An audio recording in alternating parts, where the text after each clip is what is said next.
오늘 말씀의 제목은 교회의 덕을 세우는 방언으로라는 말씀을 가지고 하나님 말씀 나누도록 하겠습니다. 1999년 저는 청년부에 올라가게 됐습니다. 청년부에 올라갔는데 올라가자마자 겨울 수련회를 가게 됐죠. 겨울 수련회를 가서 첫째 날 집회를 참석하고 기도회를 하는데 제가 방언으로 그때 처음 기도를 하게 됐습니다. 기도가 끝난 다음에 주변에서 우리 많은 청년들이 축하한다고 방언 기도했다고 막 이렇게 해주더라고요. 그래서 저는 어리둥절했는데 별 생각이 없었죠. 그냥 하나 생각을 굳이 하자라면 신학교 가니까 방언을 주셨나라는 생각을 하긴 했습니다. 그런데 다음 날이 돼서 또 기도를 하는데 또 방언 기도가 나오더라고요. 그래서 역시 방언 기도가 또 이런 능력이 있구나. 근데 기도를 하는 가운데 제가 좀 고민거리가 생기게 됐어요.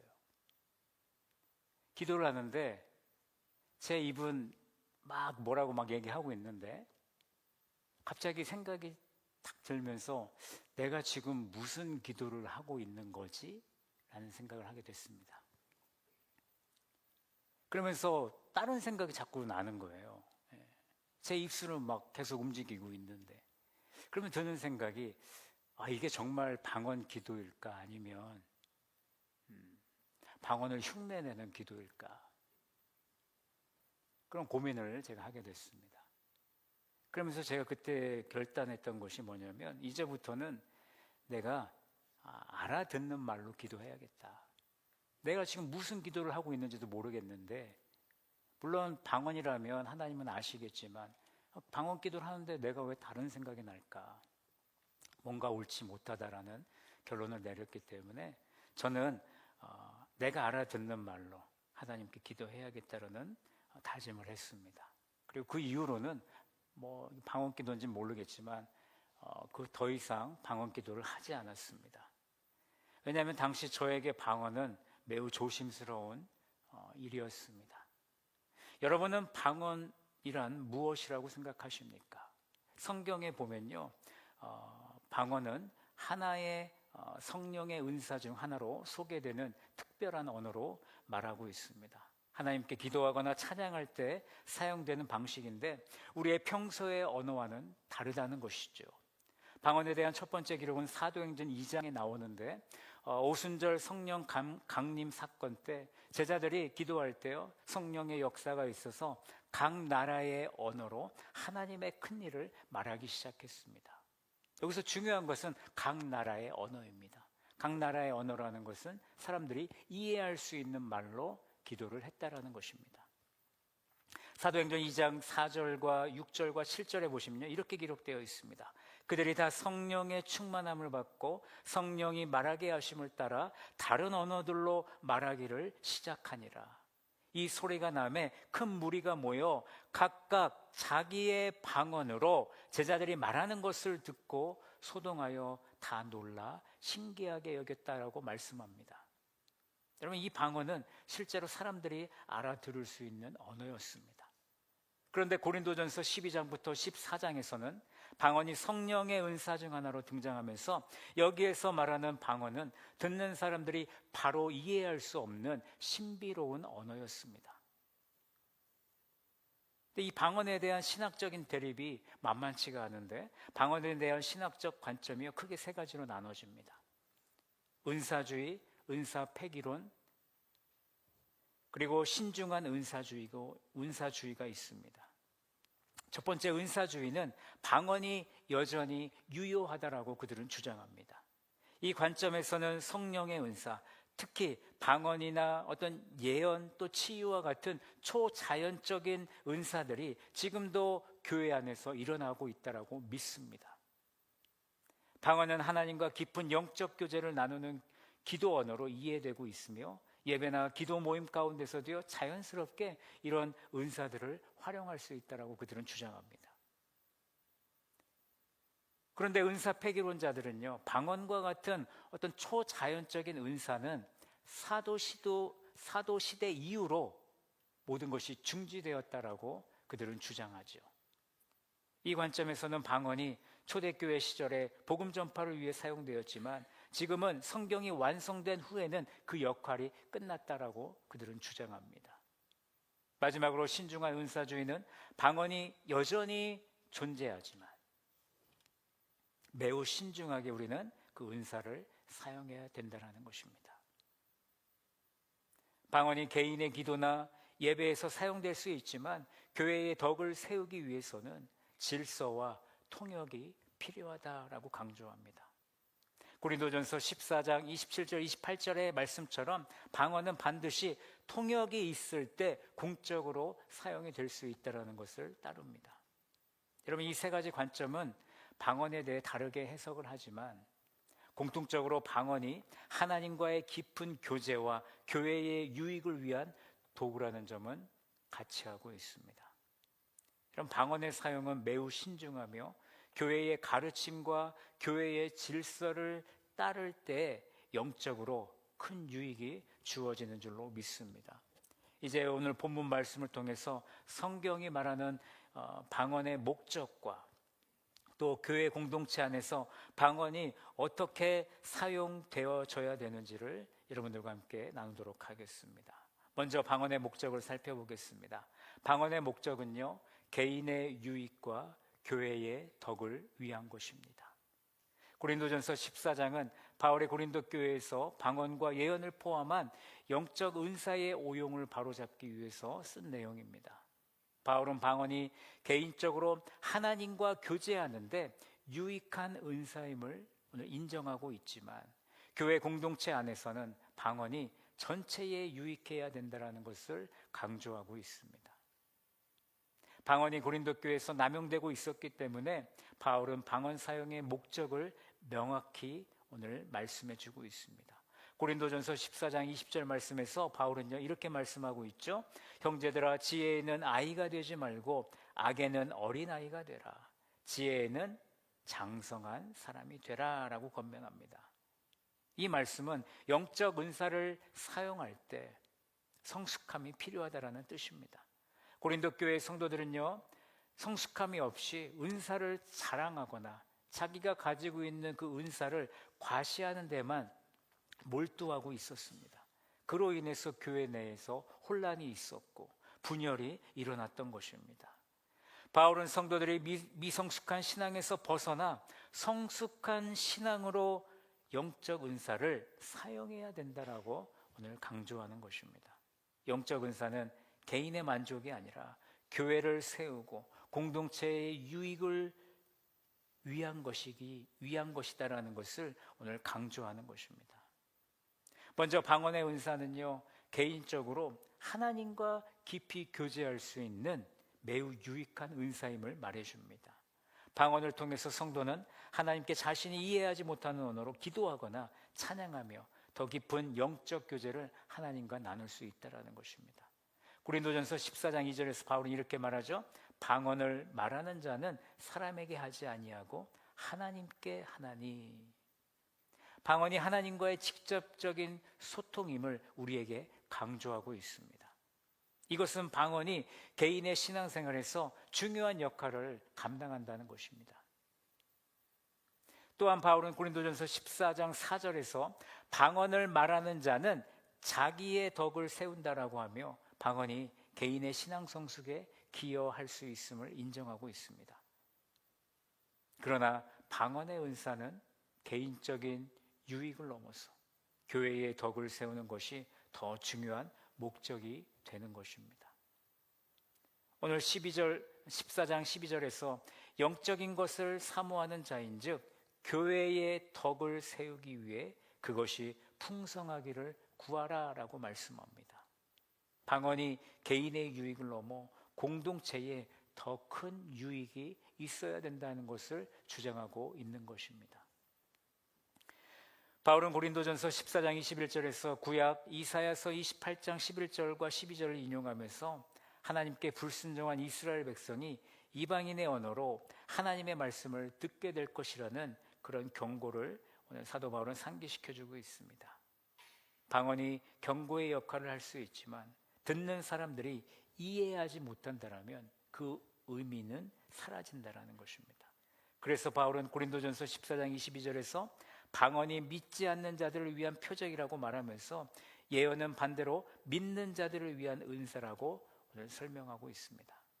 여러분, 오늘날에도 방언의 은사는 여전히 논쟁의 여지가 있습니다. 어떤 교회에서는요, 방언을 너무 강조해서 성도들이 영적으로 우월감을 느낍니다.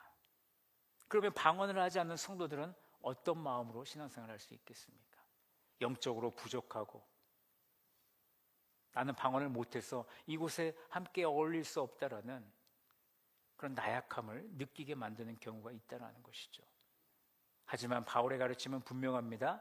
방언은 개인적으로 유익할 수 있지만 교회에서 혼란을 초래한다면 우리는 그 방언을 자제해야 된다는 것입니다.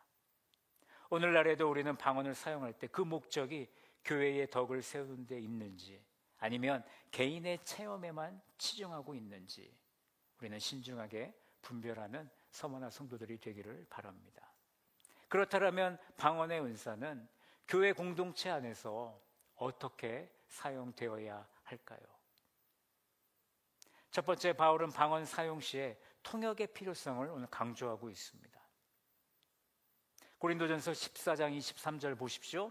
온 교회가 함께 모여 모두 방언으로 말하면 믿지 아니하는 자들이 들어와서 너희를 미쳤다고 하지 않겠느냐라고 경고합니다. 지난 8월 말부터 9월 초까지 저희 교회에서 저녁 기도회가 있었습니다. 그때 저희 아들이 저랑 딜을 했어요. 너 다 참여하면 네가 원하는 건 사주겠다 그랬는데, 첫째 날 아들이 와서 예배가 끝나고 저한테 와서 물어보는 거예요. 아빠, 기도하는데 이상한 소리가 들려. 그 무슨 소리, 뭐 하는 거야? 무섭대요. 무슨 얘기인지 아시겠습니까? 바울이 염려하는 것도 바로 이러한 상황입니다. 방언이 통역되지 않으면서 믿지 않는 자들에게는요, 부정적인 영향을 줄 수 있다는 거예요. 우리가 어떤 저녁 기도회나 새벽 기도회는 방언으로 기도해도 그 누구도 뭐라고 안 하죠. 근데 만약에 1부, 2부 예배 때 대표 기도하시는 분이 방언으로 기도해봐요. 여러분들이 다 방언으로 기도한다 생각해 보세요. 새로 오신 분들이 어떻게 생각하겠습니까?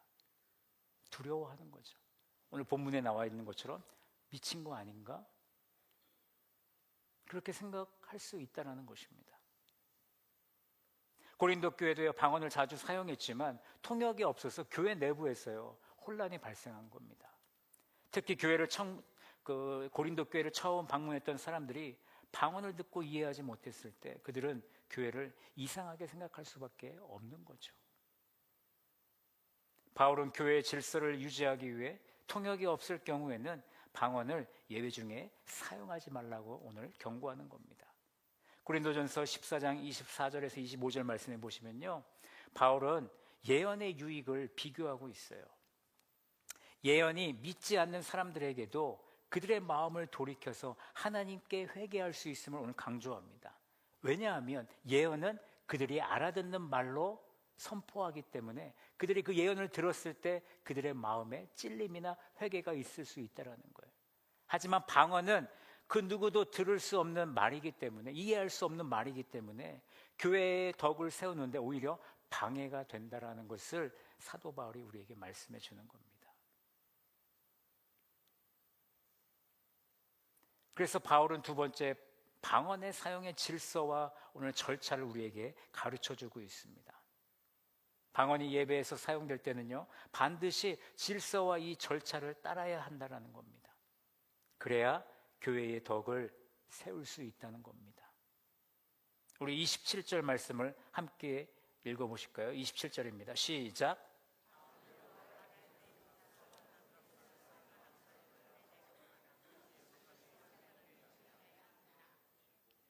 28절도 읽습니다. 시작. 통역하는 사람이 없으면 교회에서는 잠잠하고 자기와 하나님께만 말할 것이다. 무슨 얘기입니까? 통역이 없다라면 방언은 공적인 예배에서 사용되지 말고 개인적인 기도 시간에는 언제든지 방언을 방언 기도를 해라라고 그 지침을 알려주는 것입니다. 오늘날 교회에서도 방언 통역의 부족은 여전히 문제가 저는 된다고 생각합니다. 실제로 많은 교회에서 방언을 말하는 성도들은 많습니다. 그런데 방언을 통역하는 사람은 보기가 어렵습니다. 저는 사실 방언 통역하는 사람을 한 번도 만나본 적이 없어요. 본 적도 없습니다. 그렇기 때문에 공예배에서 방언을 사용하는 것은 매우 신중하다라는 것이죠. 그렇다면 우리는 방언을 금지해야 될까요? 바울은 방언 자체를 금지하지 않았습니다. 대신에 공적 예배에서 방언을 사용할 때는 질서와 덕을 세우는 것을 최우선으로 해야 된다고 오늘 가르치고 있습니다. 고린도전서 14장 39절에서 40절 말씀에 보면 이렇게 말합니다. 예언하기를 사모하며 방언 말하기를 금하지 말라. 모든 것을 품위 있게 하고 질서 있게 하라라고 말합니다. 이는 방언을 아예 금지하라는 뜻이 아니라 질서를 지키며 절차를 따라서 신중하게 사용해라라고 우리에게 가르침을 주는 거죠. 따라서 오늘날 교회에서도요, 방언을 우리는 신중하게 해야 됩니다. 방언은 금지할 필요는 없지만 통역이 없는 경우는 공적인 자리에서는 방언을 하지 않고 개인적인 기도 시간에는 방언을 사용하는 것이 좋겠습니다.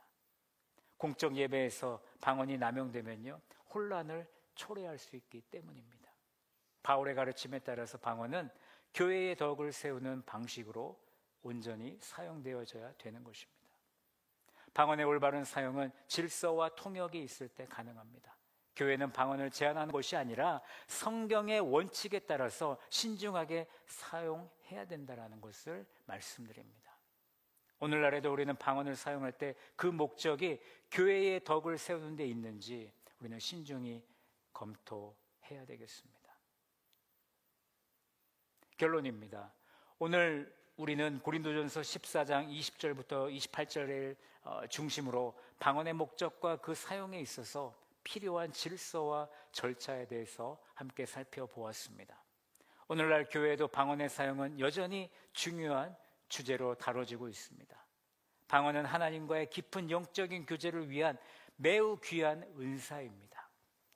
하지만 공적인 예배에서 방언을 사용할 때는 반드시 질서와 절차를 따라야 합니다.